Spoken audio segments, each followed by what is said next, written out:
مولاي صل وسلم دائما أبدا على حبيبك خير الخلق كلهم مولاي صل وسلم دائما أبدا على حبيبك.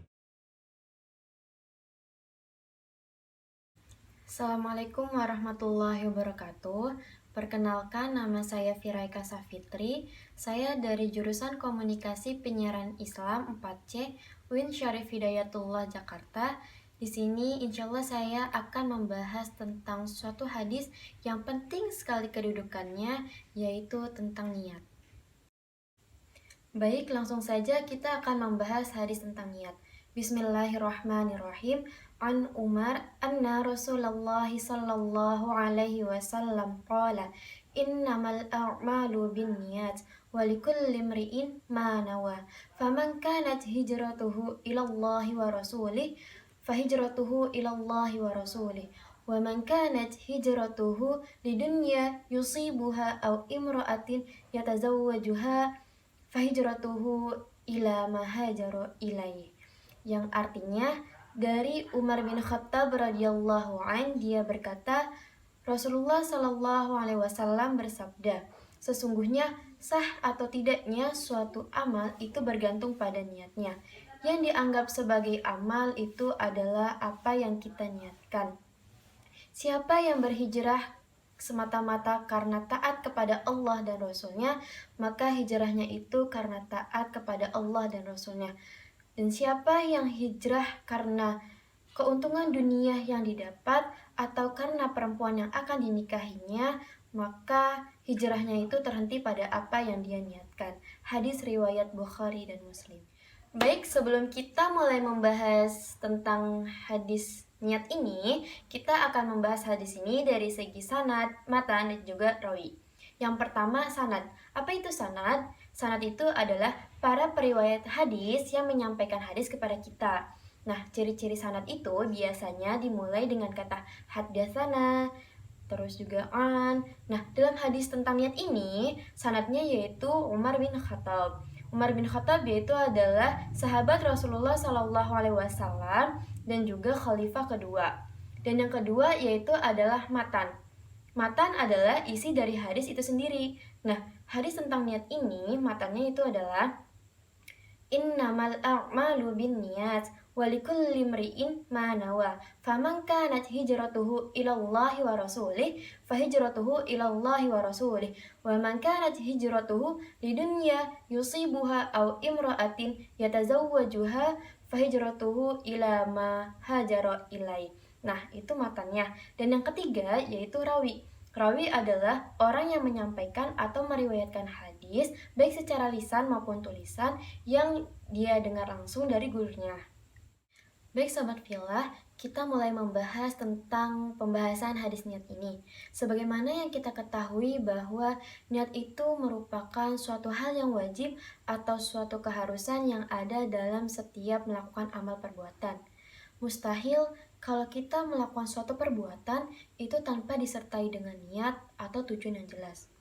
Oleh karena itu, setiap kita ingin melakukan perbuatan, kita harus memperhatikan apa yang menjadi motivasi kita dalam melakukan sesuatu amal perbuatan itu. Apakah kita melakukannya benar-benar karena Allah atau ada maksud yang lain?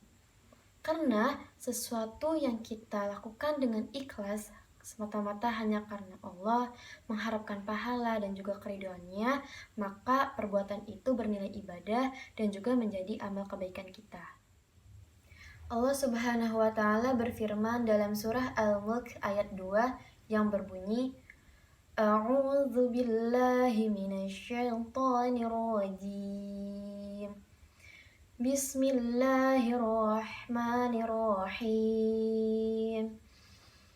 Alladzi khalaqal mauta wal hayata liyabluwakum ayyukum ahsanu amala wa huwal azizul ghafur, yang artinya alladzi khalaqal mauta wal hayah, yang menjadikan mati dan hidup, liyabluwakum ayyukum, supaya dia menguji kalian siapa di antara kalian ahsanu amala, yang paling baik amalnya. Wa huwal azizul ghafur, dialah yang maha perkasa lagi maha pengampun. Surah Al-Mulk ayat 2.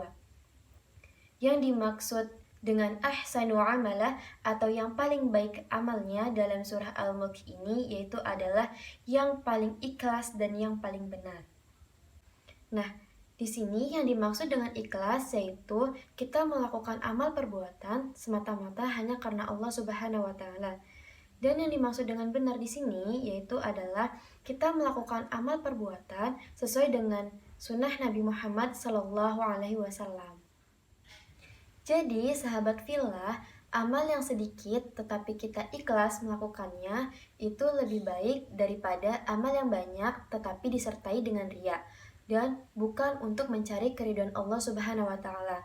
Sesuai dengan hadis yang sudah dibacakan tadi, siapa yang mengarahkan niatnya bukan kepada tujuan yang mulia atau hanya karena kepentingan dunia, itu dia akan memperoleh sesuai dengan apa yang dia niatkan.